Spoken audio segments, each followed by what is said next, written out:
Salut à tous!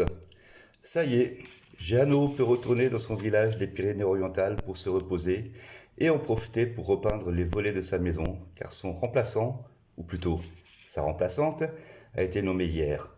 C'est Elisabeth Borne. Alors, je me souviens que c'est elle, lorsqu'elle était ministre du Travail, donc depuis 2020, avait généralisé l'obligation du port du masque en entreprise, dans un espace clos, sous peine d'être licenciée. Et que c'est sous son mandat que les personnels soignants refusant la picouse ont été suspendus sans indemnité chômage et d'ailleurs toujours pas réintégrés alors que les hôpitaux manquent cruellement de personnel, qu'elle a fait voter la réforme de l'assurance chômage, pénalisant au passage quelques millions de demandeurs d'emploi, etc., etc. Ça situe un peu la ligne politique de celle qui est qualifiée avec complaisance comme étant une femme de gauche par les médias mainstream. Mais pour mieux la connaître, pour mieux la cerner, j'ai parcouru sa page Wikipédia ce matin et j'en sais un peu plus sur son parcours.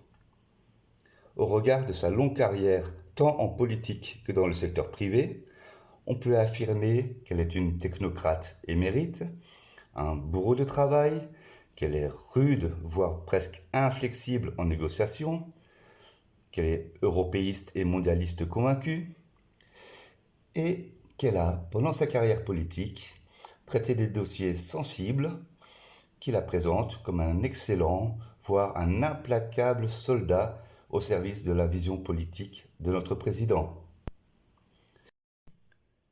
Alors la question que je me pose aujourd'hui, c'est sera-t-elle un Premier ministre éphémère ou qui s'inscrira dans la durée? Sous quels auspices est placé son mandat à la tête du gouvernement? Eh bien, pour nous apporter quelques éléments de réponse, je vais commencer avec le tarot de Marseille. Alors, je vais procéder comme lors de la dernière vidéo, car c'est une question simple, courte, qui va donc être traitée avec le tirage en croix. Et pour cela, je vais tirer les 5 premières cartes avec le tarot de Marseille. Alors, Elisabeth Borne au poste de Premier ministre. Qu'est-ce que le tarot a à nous dire?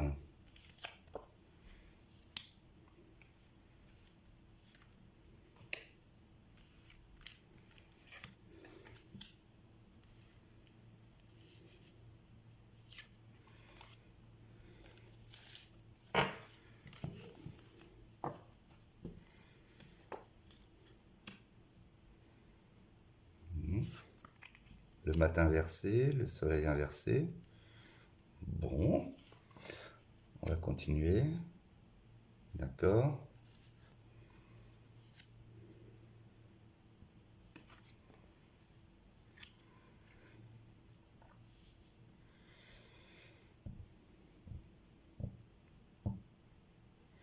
Alors, je ne sais pas si elle prend la bonne direction là, ou si elle avance à reculons pour ce poste. En tout cas, je crois qu'elle est consciente des difficultés qui l'attendent, hein. Là, j'ai l'impression qu'il prend la fuite, hein. Hein, c'est le personnage, le mat, hein. Euh, voilà, bien orienté et entouré en fait de cartes positives. Cette carte devient positive, évidemment, hein. Elle est pleine de potentiel, de liberté, d'aventure, et plutôt porteuse de bonnes nouvelles, de bonnes concrétisations à venir. Là, inversé, ça n'augure pas forcément quelqu'un qui est sûr de lui, qui sait exactement où il va, ou qui a les bonnes idées, hein, à mettre en pratique. Là, en contre, nous avons le soleil inversé. Là aussi, ça peut indiquer, hein, des amitiés ou des collaborations qui ne vont peut-être pas jouer le jeu, qui vont se retourner peut-être contre elle, hein, puisque la position de cet arcane est en contre. Ah, donc ça s'annonce pas forcément très bien pour son début de mandat. Je vois que la personne est plutôt autoritaire, voilà, qu'elle veut faire passer ses réformes en force, elle a l'air là plutôt inflexible, mais qu'il y aura certainement suffisamment de résistance ou de réticence pour qu'elle soit obligée de mettre de l'eau dans son vin et se modérer un petit peu, ou du moins peut-être temporiser, euh, lâcher du lest, voilà. Essayer d'être davantage dans la diplomatie que dans la force, comme nous voyons ici. Et en synthèse, voilà, l'ermite inversé. L'ermite peut symboliser tout un tas de choses comme l'intelligence, évidemment, la sagesse, mais également la lenteur. Alors, quand c'est inversé, j'ai l'impression que tout ce qui est imaginé, tout ce qui est projeté, tout ce qui devrait être réalisé va subir des empêchements. Voilà, ça va être assez compliqué à mettre en œuvre.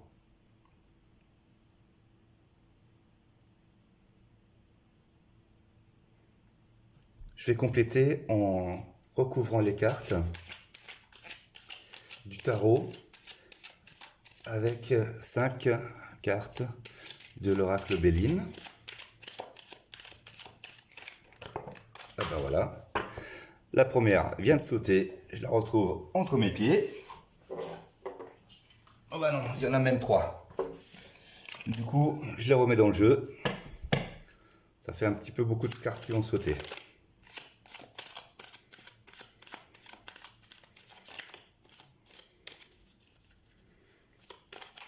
Allez, on va couvrir. Voilà. La destinée.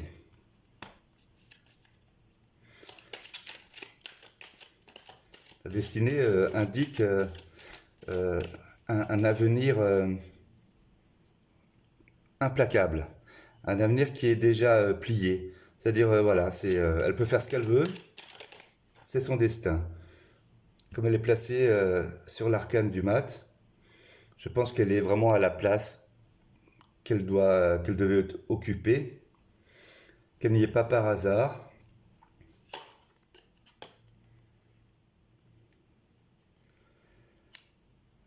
La découverte sur le soleil inversé. Voilà qui est intéressant.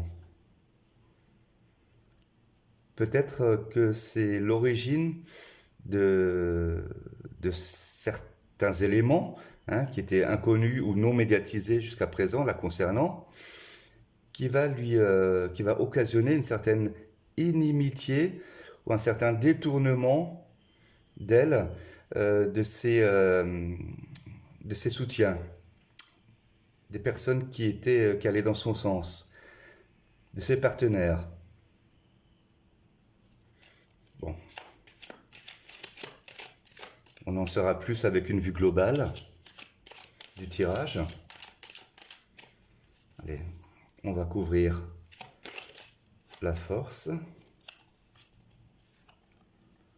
Les pénates.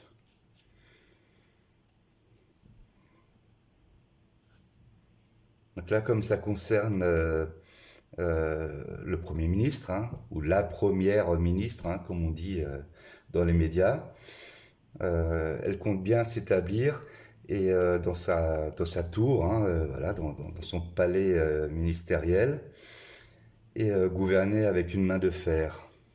Là, on va développer celle-ci tout à l'heure. D'abord, je vais regarder cette carte-ci.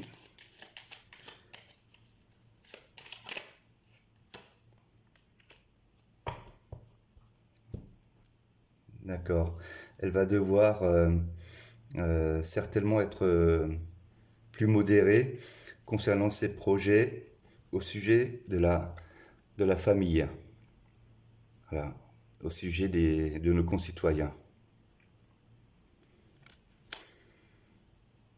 Il faut dire que beaucoup des, euh, des travaux, des projets qu'elle a menés à bien, des réformes sur sa feuille de route concernent directement les familles, notamment la réforme des retraites qu'elle sera amenée à mener à bien.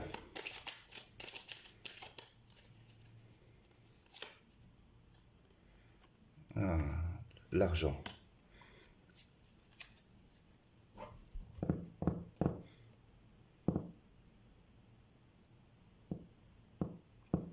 Alors, je ne pense pas que le gouvernement va manquer d'argent, mais il y a peut-être une histoire d'argent au niveau de cet empêchement-là, qui est en relation avec ce parcours freiné dès le départ. Mais il s'agit peut-être de l'argent des Français. Peut-être que le peuple va manifester suffisamment puissamment son mécontentement au niveau du pouvoir d'achat ou au niveau de ce qu'elle prévoit ici pour les retraites, que ce sera suffisamment important pour la freiner dans son action. Allez, je veux bien, monsieur l'oracle, complément d'information. Ok. Le personnage va subir comment dire, elle va pas pouvoir agir avec pleine force. Il y aura trop d'éléments inconstants, des éléments changeants qui vont l'empêcher d'agir comme elle le souhaiterait.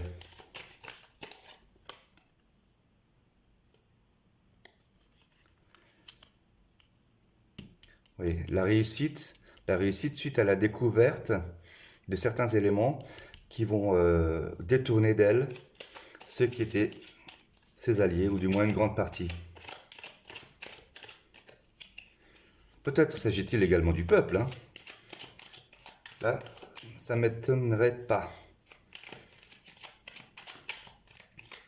Le peuple qui visiblement l'accueille plutôt bien, qui a la mémoire courte, peut-être.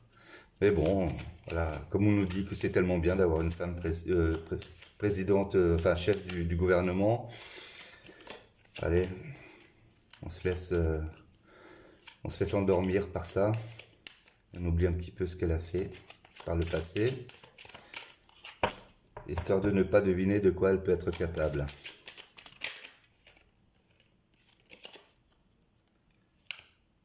Pénate et cloître. Alors, en d'autres périodes, ça me ferait penser qu'elle a envie de nous enfermer chez nous, hein. Les pénates, c'est aussi le domicile, hein.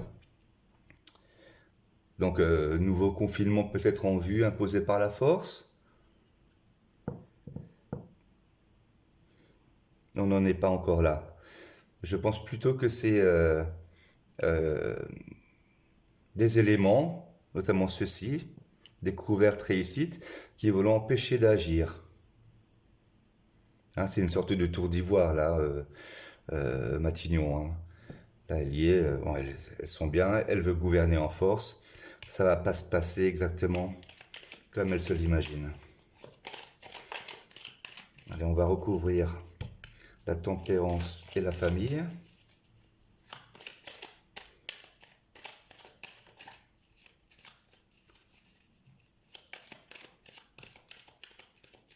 Allez, on va en faire sauter une, hein. Ah ben voilà.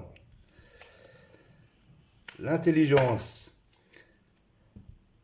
Famille et intelligence. Elle sera amenée à agir avec modération par rapport à l'intelligence du peuple, par rapport à ce qu'il va comprendre. Parce qu'on lui a quand même souvent raconté des sérénades, hein, au peuple, hein. Et on a essayé de lui imposer pas mal de choses, voire des choses qui qui n'avait absolument aucun sens, peut-être juste pour tester notre docilité, hein. Je ne sais pas, hein. Je n'émets que des hypothèses, hein. Je ne suis pas dans les secrets du gouvernement, mais c'est vrai que ça n'a échappé à personne que, par exemple, lorsque on nous a dit que un café, vous pouvez le boire assis, mais pas debout, bon, tout le monde s'est posé la question, hein, voilà, du bien fondé de ce genre de critères. Voilà. Dans cette carte-là, sur cette carte-là, qui est une carte mercurienne, on voit quand même qu'il y a des discussions, des décisions euh, qui sont motivées par des écrits, par des textes, peut-être des affaires qui vont ressortir, hein, d'anciennes affaires qui vont être mises en lumière. Bon, pour cela, je vous assure, j'ai vérifié sur Wiki ce matin, et encore, c'est pas le seul média que j'ai vu, mais déjà sur Wikipédia, ils en parlent assez. Elle ne manque pas de conflit d'intérêt, hein, dans sa carrière, hein. Ni de casserole. Ça fera sûrement l'objet d'autres vidéos. Pour l'instant, je m'arrête là, je ne vais pas approfondir. Sinon, cette vidéo durerait 3 heures. Bon, et bien alors cette fois, c'est pour de bon, il n'y en a qu'une qui est tombée.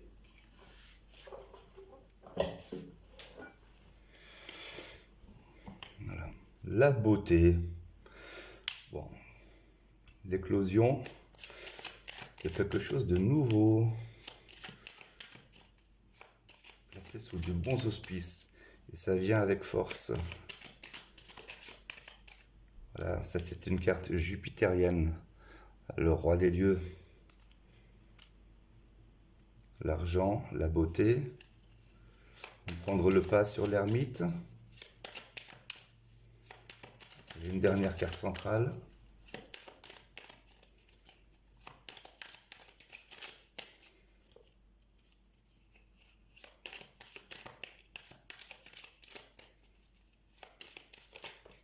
Et ben voilà. Présent. D'accord, donc il y a des éléments du destin. Vous voyez, le destin va créer par certains éléments de l'inconstance, va fragiliser l'action faite de ce gouvernement sur des questions liées à l'argent.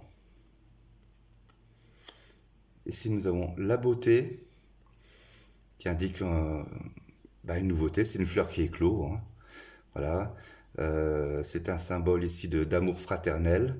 L'amour fraternel roi, je pense que c'est le peuple, là, qui va agir par rapport à ces questions d'argent. Pardon, j'étais hors champ, excusez-moi. Voilà. Là, les présents, j'ai l'impression que voilà, le peuple va gagner une bataille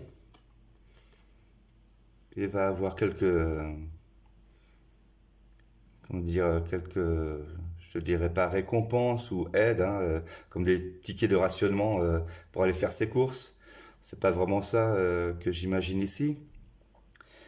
Mais en tout cas, il y a des éléments, notamment la mobilisation et la compréhension populaire, qui vont infléchir sa politique de fermeté, ici, qui était voulue au départ.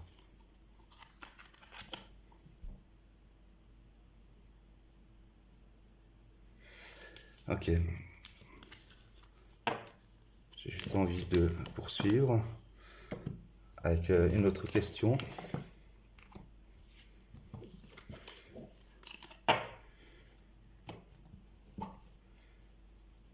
Cette fois, on va faire tout simple, hein, pour conclure.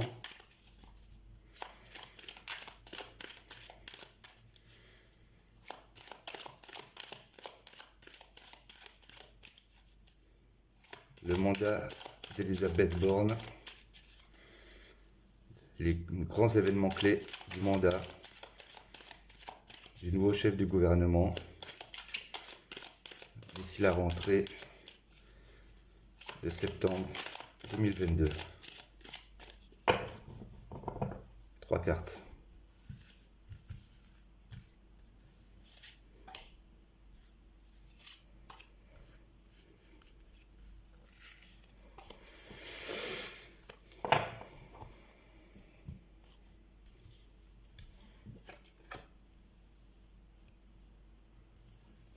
Conflit, le feu, le 6 c'est l'ardeur au travail. Campagne santé, bah oui, les Français seront en vacances. Le trafic. Ok. Donc elle va travailler avec acharnement à ses projets, à la concrétisation de ses projets pendant la période estivale.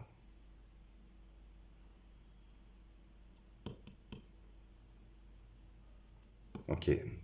Écoutez, pour aujourd'hui, on va en rester là. On va creuser cette question dans une prochaine vidéo, sinon celle-ci sera trop longue. Et j'espère vous avoir apporté quelques éléments de réponse ou voire de réflexion. Je vous remercie d'avoir suivi cette vidéo. Si elle vous a plu, ben vous savez quoi faire, hein. Un petit pouce, un abonnement, un commentaire. Et d'ailleurs, dans les commentaires, si vous avez des envies de sujets, des idées de sujets à traiter, vous pouvez très bien me les soumettre. Je me ferai un plaisir de faire le tri et de vous proposer de prochaines vidéos. Je vous souhaite une très belle fin de journée et à très bientôt.